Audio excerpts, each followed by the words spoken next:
संभाजीनगरमध्ये भाजपची डोकेदुखी वाढण्याची शक्यता आहे, कारण संभाजीनगरमध्ये भाजपमध्ये सर्वाधिक बंडखोर उमेदवार रिंगणात उतरले. 86 भाजप कार्यकर्त्यांनी अपक्ष अर्ज भरलाय. भाजपमधून शिंदे सेनेत गेलेले 19 बंडखोर रिंगणात उतरले, तर 13 जण अजित पवार राष्ट्रवादीमध्ये गेले असून काहींनी शिवसेना उद्धव बाळासाहेब ठाकरे पक्षातही प्रवेश केलेला आहे.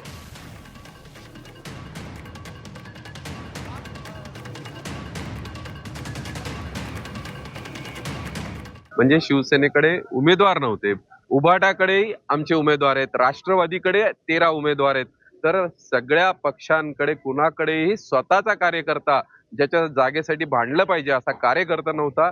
या सर्वांनी भारतीय जनता पार्टीचे कार्यकर्ते घेतलेले, पण या सगळ्या जणांना आम्ही समजून सांगू. आता आम्ही बोलणी सुरू केलेली आहे आणि अनेक जण आज विड्रॉ करतील. एक लक्षात ठेवा, तुम्ही कार्यकर्त्याला तुम्ही काउंट करू नका ना. हा उद्रेक काय होतो, असू शकतात तुमच्याकडे जागेची मागणी ते करतात कार्यकर्ते.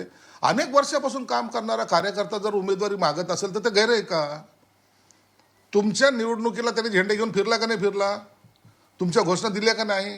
तुमच्यासाठी काम केलं का नाही? मग अशा वेळेला जेव्हा तुम्ही अनेक उमेदवार असतात, अनेक उमेदवार जे पक्षाचे आहेत त्याच्याबद्दल बोलतोय मी, असतात, त्यामध्ये तुम्हाला त्यांच्या समोर जावंच लागेल. तुम्ही त्याच्यापासून दूर पळू शकत नाहीत. जा ना समोर, बोला ना. बरं, जर तुमचं चुकलं असेल तर निश्चितच त्यांचा संताप हा योग्य असतो.